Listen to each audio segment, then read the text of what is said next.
नमस्कार. आपलं सर्वांचं भगवान राईतकर सर या यूट्यूब चॅनलमध्ये सहर्ष स्वागत आहे. आजच इयत्ता 10वीचा निकाल लागला आणि त्या निकालाच्या संदर्भातली ही आजची मुलाखत आहे. कदाचित तुमच्या सर्वांच्या मनामध्ये प्रश्न निर्माण झाला असेल की इयत्ता 10वीच्या निकालाला एवढं महत्त्व काय की जी त्या माध्यमातून तुम्ही मुलाखत घेताय. तर हो, आजचा 10वीचा निकाल या मुलाखतीच्या दृष्टीने विशेष महत्त्वाचा आहे. माझ्यासोबत ज्या मॅडम बसलेल्या आहेत त्या खरं म्हणजे गृहकाम करतात आणि त्या माध्यमातून त्यांचा उदरनिर्वाह त्या करतात आणि लहानपणापासून शिकण्याची आवड होती, परंतु कौटुंबिक जबाबदारीमुळं शिक्षणापासून त्या दुरावल्या आणि नंतर मग त्यांची इच्छा झाली आणि त्यांनी आता 10वीची परीक्षा दिली. 10वीच्या परीक्षामध्ये त्यांना छान मार्क्स मिळाले. त्यांचा जो संघर्ष आहे आणि शिक्षणाची जी आवड आहे ती आपल्यापर्यंत पोहोचत करावी यासाठी ही मुलाखत आपण घेतोय. मॅडम नमस्कार. नमस्कार सर. सर्वप्रथम तुमचं नाव सांगा.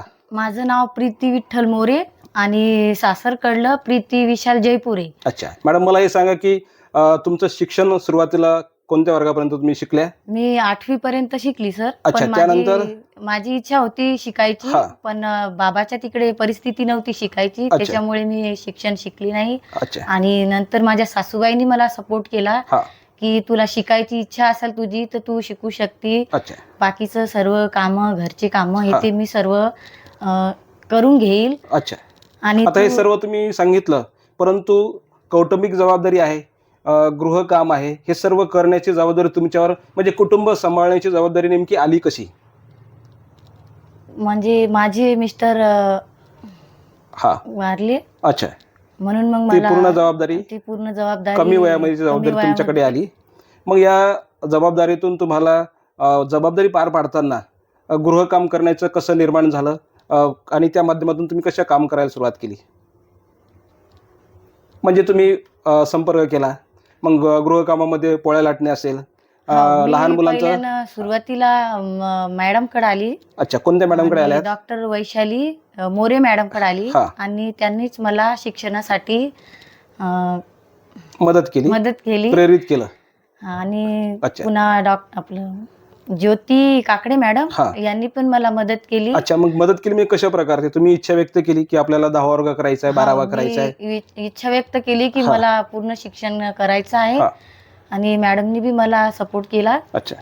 आणि पल्लवी काळे मॅडम हा. यांनी पण मला मदत केली, अच्छा. मॅजिशियन वाले. अच्छा, तर आता हे सर्व मदत झाली, परंतु तुमची इच्छा आणि हे सर्व करत असताना अभ्यास कसा केला आणि अभ्यास करत असताना हे कामं तुम्हाला बाळ आहे त्या बाळाची जबाबदारी कशी स्वीकारली तुम्ही?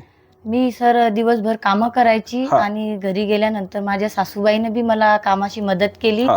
आणि मी 1 तास तरी अभ्यास करत राहिले. अच्छा, मला सांगा, आज 10वीचा निकाल लागला. 10वीच्या परीक्षेमध्ये तुम्हाला किती टक्के मार्क्स मिळाले? मला आज 10वीचा निकाल लागला तर मला 86% मिळाले. अच्छा, सर्वप्रथम आमच्या चॅनलच्या वतीनं तुमचं मनपूर्वक हार्दिक अभिनंदन. आता 86% मिळाले हे जेव्हा तुम्हाला समजलं त्यावेळेला तुमच्या भावना काय होत्या नेमका?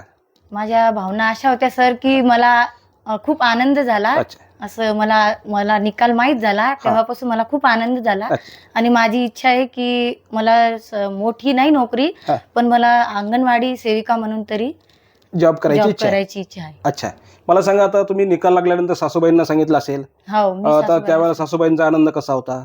सासूबाईचा चेहऱ्यावर असं खूप हसरा चेहरा होता. हा. आणि माझ्या घरातल्या कुटुंबात सगळ्या सदस्यांचा बी चेहऱ्यावर खूप हसरा चेहरा होता सर्वांचा. अच्छा. आणि सगळ्यात जास्त माझ्या सासूबाईला आनंद झाला अच्छा. की त्याच्या सूनबाईनं एवढे गुण मिळवले मला. अच्छा, आता समोर तुम्हाला 11वी 12वी करायची, ग्रॅज्युएशन हो, मला करायचं करायची. आणि अंगणवाडी सेविका असेल किंवा कुठल्याही प्रकारचा जॉब तुम्हाला करायचा आहे, करायचा. गव्हर्नमेंट जॉब करायचा आहे. मला सांगा की आता तुम्ही या प्रतिकूल परिस्थितीमध्ये शिकलात, पर्सेंटेज मिळाले, तर अशा प्रतिकूल परिस्थितीमध्ये ज्या महिला असतील त्यांना या निमित्ताने कुठला संदेश तुम्ही देणार? काय सांगणार नेमकं? मी त्यांना म्हणेल की शिक्षण सर्वांनीच सगळ्याच महिलांनी करायलाच पाहिजे आणि हा. त्यांनी त्याच्या स्वतःच्या पायावरच उभं राहायला पाहिजे. हा.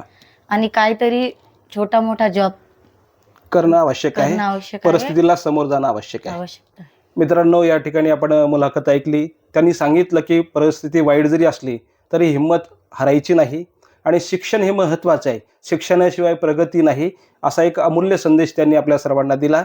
सोबतच आपल्याला सांगणं महत्त्वाचं वाटतं की स्वयंपाक अगदी घरोघरी जाऊन ते स्वयंपाक करतात. त्यामधनं जी आपण म्हणू कमाई असते, त्या कमाईच्या माध्यमातून त्यांचा मुलगा असेल, सासूबाई असेल, त्यांच्या सर्वांसाठी ते काम करतात. त्यांचं ही जी स्टोरी आहे खऱ्या अर्थाने प्रेरणादायी आहे आपणही अशा प्रकारची प्रेरणा घेऊन जीवनामध्ये शिक्षणाला आणि प्रतिकूल परिस्थितीवर मात करण्याची एक संदेश किंवा अशा प्रकारची एक भूमिका घ्यायला पाहिजे असं मला वाटतं. या ठिकाणी मॅडमनी जो अमूल्य वेळ दिला त्याबद्दल त्यांचे आपल्या चॅनलच्या वतीने खूप खूप मनपूर्वक धन्यवाद. नमस्कार मॅडम.